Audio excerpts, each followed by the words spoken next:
Chiefs need someone to replace Rashee Rice. Maybe not. But he's not going to be 100% on Sunday. Well, he's not going to play Sunday. Exactly, because I don't think they could get Tyreek there by Monday. Anyways, Dolphins all of a sudden can't score. Tyreek is frustrated on the sidelines. Maybe the Dolphins are resetting this year. I'm not sure. Any interest going back to Kansas City, Tyreek? Take a listen. I'm just focused on right here and right now. Like, we got a beautiful team here, and I want to be a part of it. You know, we got a great situation here. My family loves it. I enjoy it. The weather's great. The fans are great. So we got a beautiful situation here, man. We all know the NFL is a business. Whatever happens, happens. You know what I'm saying? So moving forward, I would love to be here. I love being here. Okay. And then, of course, he tweeted this SpongeBob meme in response to the rumors. Well, that means something, right? Well, I don't know. I'm not sure Grantland Rice ever had to navigate. Did Andy Reid like it? I don't know. You got to get the bottom So of that. there's a lot to sort through. Tyreek to Casey rumors, something or nothing. It's nothing at all for this season. Oh, that's a twist. So I'm going to make a prediction. Tyreek Hill will play for the Kansas City Chiefs again. Oh. I do not think it'll be this. I am fairly certain it will not be this year, and I'm close to certain it won't be next year. But Tyreek Hill has, after next year, 1 year on his deal in Miami with a nice tidy cap hit of $55 million, which means Tyreek Hill's got this year and next year with the Dolphins, would be my guess. And I don't think at 31 years old he's going to be done playing football. And I think he misses playing with Patrick Mahomes. And I think, to be honest, the Chiefs miss him too. Now, they win the Super Bowl every year he's not there, but they still miss him. And so I He'll think be 31 in 2 years. That's it? No, he's 30 right now. So I'm saying, you know, he turns 31 in March. So, yeah, so do the math on it. You know what I mean? He'd be 32. He would have just turned 32 2 years from now. And so I think eventually he'll play in Kansas City again. But I do not think it'll be this year, and I don't think the Chiefs are going to have to trade for him. Yeah, this is definitely nothing. They just paid him a ton of money. He's got a big cap hit if he were to leave. I'm sure he loves living in Miami. The weather's nice. No offense, no disrespect. You know, Kansas City all 4 seasons. But if you had the choice, beaches, weather, food, Right. I mean, there's a lot of really positive things there. But to Nick's point, he's more connected to Kansas City than most people, so he thinks he'll play there, 15 years from now, then 2 years he from now. probably will. It's not 15 years from now, Coach. It's 2 years from now. I mean, what if Xavier Worthy emerges? That's great. In 2 years. Yeah. Am I bringing back Tyreek Hill? If I'm the Chiefs? Yeah, sure. Yeah, I mean, right there, the maybe Jets are if they talking wanna about do it bringing for in Devontae sentimental Adams reasons. at the age that I'm talking about Tyreek would be. They have Garrett Wilson. Like I don't know how much. I just think the reunion will happen. I just don't think there is any chance the Dolphins. I think this is what's going to happen. The Dolphins are playing the worst team in football this weekend. They're going to win. They then get a bye, and Tua wants to come back. I think the Dolphins are going to be like, we're going to be 2-3 going into the bye. Our quarterback's going to come back. Our season's not over. We might look at it with Jalen Phillips being out and with the struggles they had that their season's over. I don't think Miami looks at it like their season's over. They're not trading Tyreek Hill this year. They're just They not. are getting Odell Beckham. It's better win because I told you they're losing the next two. After Pittsburgh, they are definitely losing to Detroit and San Francisco, so they better get a win. Yeah, in fairness to Justin Fields, he's been pretty impressive. Thank you, this Coach. year. So he's 10% better in completion percentage. He's significant. He's only had I think one interception. Yes. So it's like, But it's good. compared to what he was. yeah, One but interception. you got to give him a ton of credit for it. He's got a 98 quarterback rating. Like every single category, he's been so much better than he has been. Now he's got the potential to go back to Justin Fields mode, but he's doing what the Steelers need him to do. And when they have the defense that they have, as long as you're not losing the game for your team and doing enough to put him in position to win, that's all they're asking for from him right now, and he's doing a great job with it. To me, Dallas is the team that comes in. They've got multiple injuries to key players on defense, so that will open up some opportunities for the Steelers offense. And it's really about whether or not Dak can carry this team. And that's what it has to be. They can't run the ball effectively or consistently, and they're not going to do that against Pittsburgh at all.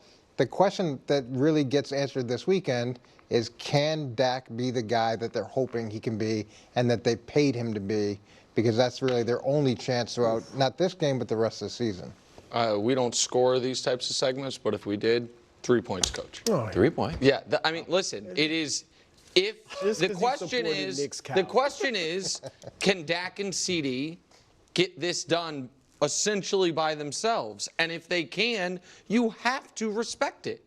They are playing right now the best defense in football. Certainly one of the 3 or 4 best defenses in football, but statistically, you can argue the best defense. They are down their 2 best defensive players, they being Dallas.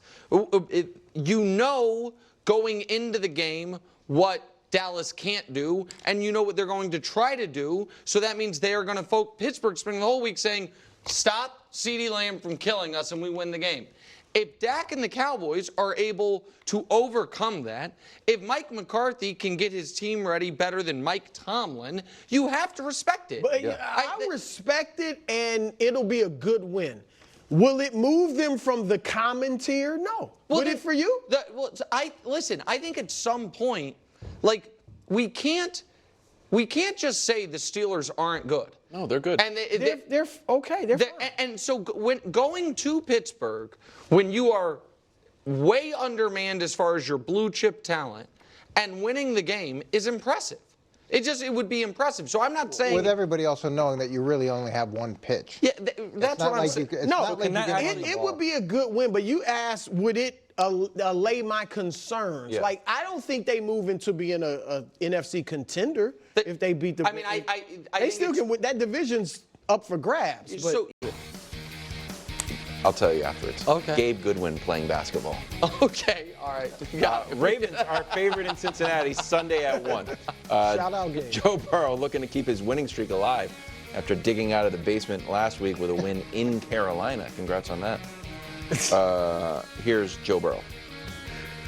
You got to be aggressive out the gate. You can't let the game come to you because your possessions are going to be so limited. I'm going to have to play damn near perfect. That's how I'm preparing. So it's an exciting opportunity. Okay. Here's their career head-to-head. Lamar's been rolling. And as Joe mentioned, it's usually because they get ahead and run the ball. So, Brew, are your Baltimore Ravens on upset alert? Look, I respect my hometown team. Which The Bengals. the Bengals, not the Saints. I got a lot I can claim. It's just my Browns. life, all right? It's my life story. Yeah. In this case, the Bengals in this got 5 conversation. points. There's a lot all of right? hometowns. I respect them. I think they're better than their 1-3 record. If they were to win, it wouldn't shock me, nor would it take me off the Ravens, thinking they can get to the Super So then Bowl. they're on upset alert. However, I don't think so. I think Baltimore is going to roll. I think they're going to win by 2 touchdowns. Woo! Like, they have the Bengals record. And you said it last segment, Nick. There are teams that they're just a tough matchup. Burrow and is- Lamar, well, hold on. Sorry. Lamar's 4-1, as you just showed, against Burrow. Lamar's 8-1 against the Bengals, period. And the last time when the Bengals beat Baltimore, the last time, 2022, it was the playoffs. They needed a 98-yard fumble return. All right, or Baltimore was about to score and win that playoff game with Tyler Huntley at quarterback. Tyler Huntley. All right, I know he made a Pro Bowl somehow, but Tyler Huntley at quarterback. That's how tough of a matchup they are. And you look at this graphic, it's just a bad matchup for the Bengals. They don't stop the run. Baltimore's best in the run. They give up a lot of points. Baltimore scores a lot of points. that part's all the true. Bengals are terrible in time of possession. Baltimore is one of the best in the league. There you go. And so Burrow's going to have to score every possession because he's not going to have many, I don't think, because Baltimore is going to dominate by running the ball, and he's going to have By to the score way, every he time. did that against the other team from that area and lost. Yeah. Like, So, it like he just said, he's got to speaks to be your perfect, point, and yeah. they got to get a stop or two that they're not expecting to get. Yeah, it's hard to get excited about the Bengals because they did beat Carolina, but Carolina had a chance to tie it with 4 minutes left in the game, so it wasn't like a lopsided victory.